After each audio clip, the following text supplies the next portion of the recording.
जय श्री राम भाइयों। कुछ खबर है आज की, जिसमें से एक हॉट न्यूज है। अभी थोड़ी देर पहले दिल्ली उच्च न्यायालय ने केजरीवाल जी को रिहाई देने से, जमानत देने से मना कर दिया है। 3 अप्रैल तक को उनको वहीं रहना पड़ेगा ईडी की हिरासत में। कल सुप्रीम कोर्ट की सुनवाई है, उसमें पता चलेगा, कल सुप्रीम कोर्ट में पता चलेगा कि केजरीवाल ईडी की ही हिरासत में रहेंगे या उन्हें जेडी होगी, जुडिशियल कस्टडी मिलेगी। कल पत्ते खुल जाएंगे। 3 अप्रैल को अगली सुनवाई के लिए दिल्ली उच्च न्यायालय ने बोला है।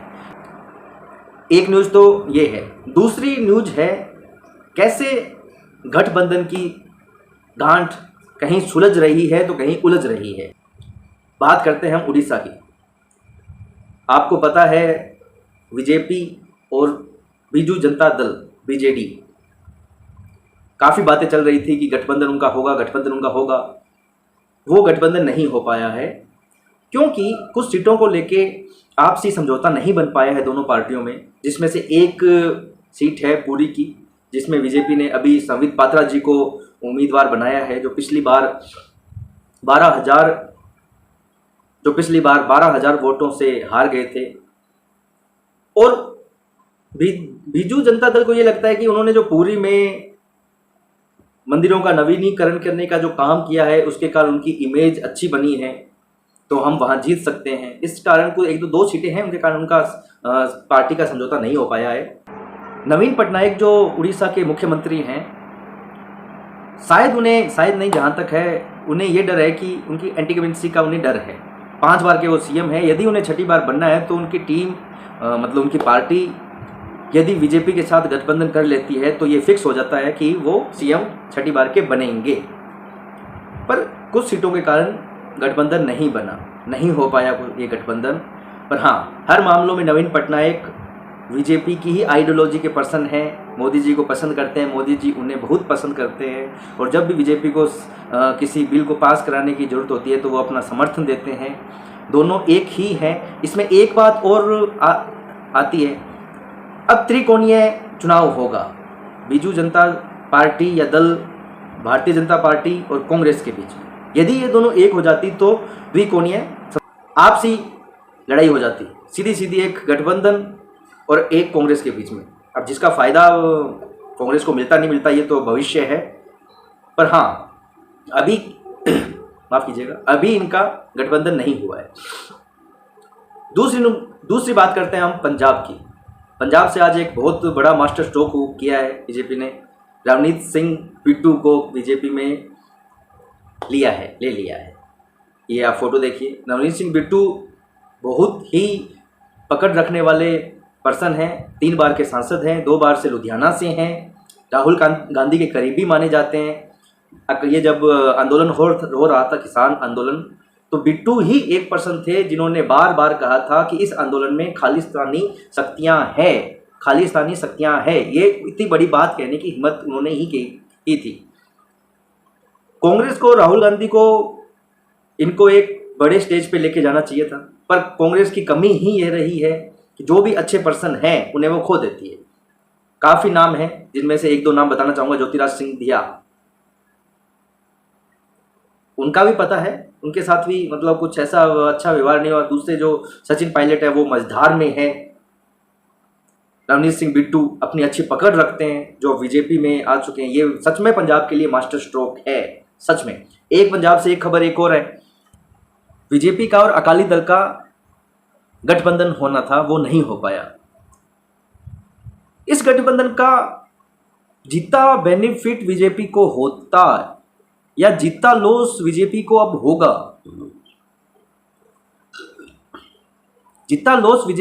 होगा, भविष्य में बहुत ज़्यादा बेनिफिट होने वाला है। क्योंकि अकाली दल अपनी धरातल पे साग खो चुकी है और अकाली दल बीजेपी को वही बीजेपी समझ रही है जो उस टाइम पे जो गठबंधन में सरकार चलती थी, वही बीजेपी समझ रही है। अकाली दल ये सोचने में नाकामयाब रही है कि बीजेपी उस समय से बहुत आगे चल चुकी है, अब बीजेपी वो नहीं रही। ये उनकी समझ से अभी परे है। तो ये गठबंधन, मेरे जहाँ तक मैं समझता हूँ, ये गठबंधन जो नहीं हुआ है, अच्छी बात है। बीजेपी को आज इससे 1 सीट 2 सीट का नुकसान हो सकता है। यदि भविष्य में बीजेपी को पंजाब में अपनी पकड़ बनानी है, अपनी सरकार बनानी है, तो ये बहुत अच्छा है, क्योंकि बादल के 10 साल अच्छे नहीं थे। बादल जी ने अपनी साख खुद खोई है। अब उस पर एक अलग टॉपिक है, उस पर बात नहीं करेंगे कि उन्होंने 10 सालों में क्या किया क्या नहीं किया, बात नहीं करेंगे। पर अकाली दल का एक्चुअली ग्रामीण परिवेश में प्रभाव है, शहरी वोटिंग में, शहरी में उनका प्रभाव नहीं है। ये अभी 4 कॉर्नर वाला चुनाव होने वाला है। आप और कांग्रेस का वहां समझौता नहीं हुआ। जो दिल्ली में हुआ है आप और कांग्रेस का, वो पंजाब में नहीं हुआ है। अब अकाली दल ये भी सोच रही है कि हम वोट बन जाएगा तो हमें भी फायदा होगा, मतलब अकाली दल को भी। बीजेपी को हो सकता है आज एक नुकसान हो 1 सीट 2 सीट का, पर भविष्य में 100% बेनिफिट है, क्योंकि शहरी में बीजेपी की पकड़ अच्छी है, शहरी परिवेश में बीजेपी की पकड़ अच्छी है। आप कांग्रेस, अकाली और बीजेपी 4 एक साथ चुनाव लड़ेंगे तो वोट बटेगा, 100% बटेगा। अब ये देखने वाली बात है बीजेपी को कितनी सीटें मिलती है, क्या है, ये भविष्य तय करेगा। 4 जून तय करेगा, 4 जून को रिजल्ट आ जाएगा। इसमें एक और बात करते हैं हम बिहार की। आज एक बिहार में बहुत एक अलग चीज़ देखने को मिली। पिछले शायद 2 दिनों से 3 दिनों से लालू यादव और तेजस्वी दिल्ली हाईकमान से बात करने के लिए दिल्ली आए हुए हैं। दिल्ली हाईकमान मतलब राहुल सोनिया, फिक्स है। राहुल जी सोनिया जी से बात करने के लिए, सीटों के बंटवारे के लिए आए हुए हैं, पर राहुल जी उन्हें समय नहीं दे पाए।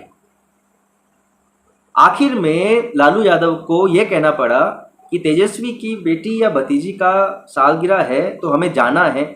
फिर कोई मुकुंद राय, जहां तक मुझे पता है शायद मुकुंद रॉय जी से उनकी मुलाकात हुई, पर सीटों पे बंटवारा, सीट तो निर्धारित फिर भी नहीं हुई। कांग्रेस चाहती है कि 9 से 10 सीट दी जाए आरजेडी चाहती है हम 6 से 7 सीटें ही दें। औरंगाबाद की सीट कांग्रेस चाहती है हम जो भी पप्पू यादव जी को ज्वाइन करवाए हैं उन्हें दें। कांग्रेस चाहती है ये, आरजेडी कुछ और ही प्लान कर रही है। मतलब यहां भी इनका गठबंधन की गांठ सुलझने के बजाय उलझती जा रही है। अब बात करते हैं अपने महाराष्ट्र की। महाराष्ट्र में गठबंधन की जो गांठ है वो सुलझ गई है बीजेपी की और शिंदे गुट की, पवार गुट की। 47 सीटें हैं वहाँ पे, जिसमें से बीजेपी ने डिसाइड कर लिया है कि वो 27 या 28 पे लड़ेगी, और 14 सीटें, जहाँ तक मुझे पता है 14 या 17 सीटें शिंदे गुट को दे दी गई है। जहाँ तक मुझे लगा था कि बीजेपी शायद 30 या 34 पे लड़ने वाली थी, पर अब वो अपनी इसमें से कमी करके सीटों में से शिंदे गुट को दे दी गई है। 5 सीटें पवार गुट को भी मिली है, 1 सीट राष्ट्रीय लोकतांत्रिक पार्टी है उन्हें मिली है।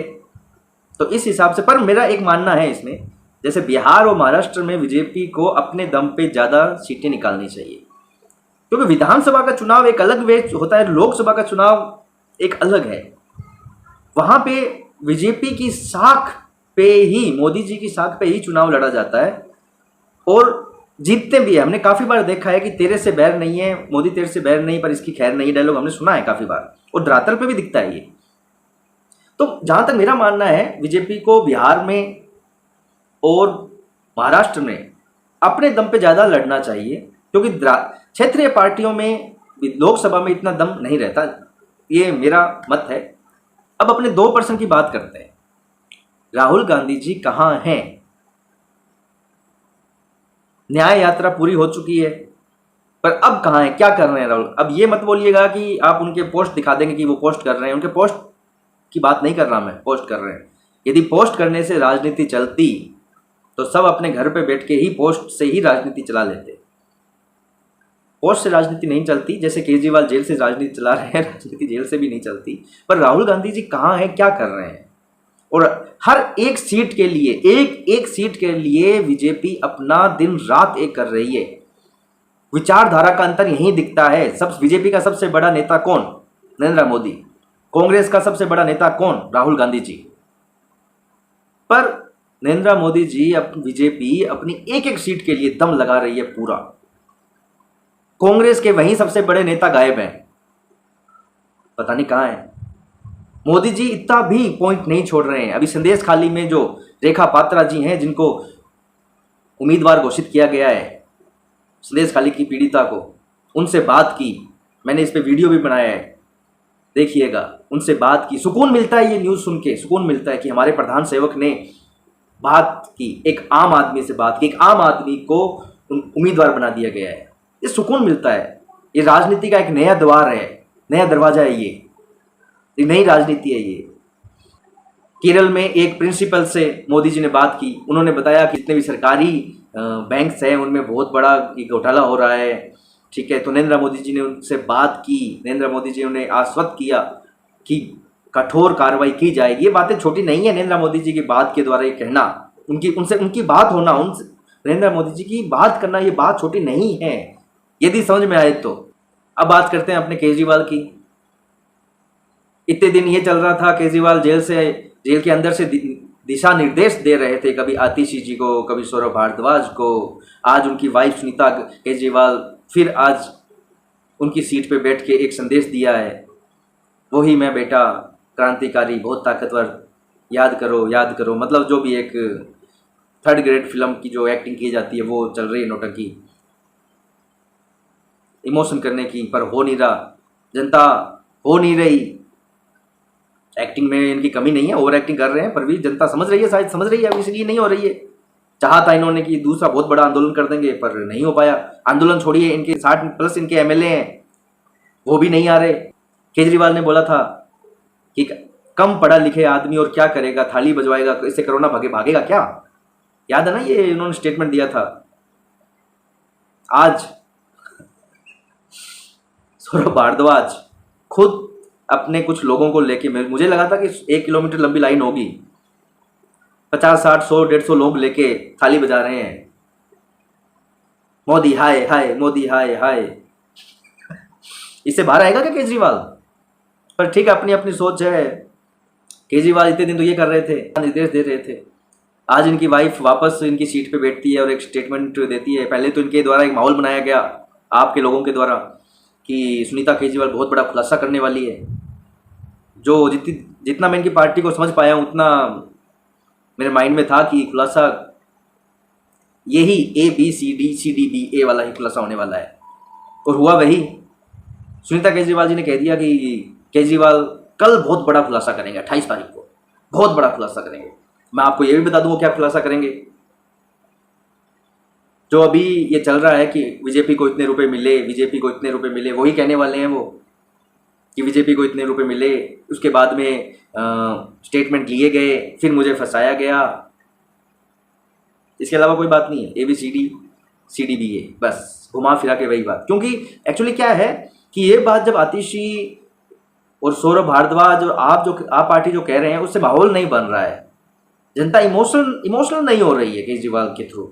केजरीवाल के लिए इमोशनल नहीं हो रही है जनता, क्योंकि कहते भी हैं केजरीवाल के बिना पार्टी भी नहीं है, जो सत्य भी है, उनके जितना कोई वट नहीं रखता। अब केजरीवाल कल ये करेंगे, जिससे क्या है, हेडलाइन तो चलेगी, न्यूज़ तो चलेगी।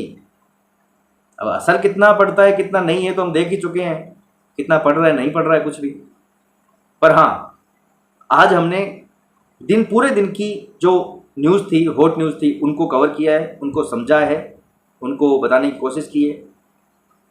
कल फिर मिलेंगे किसी नई टॉपिक के साथ। तब तक के लिए अलविदा, जय श्री राम।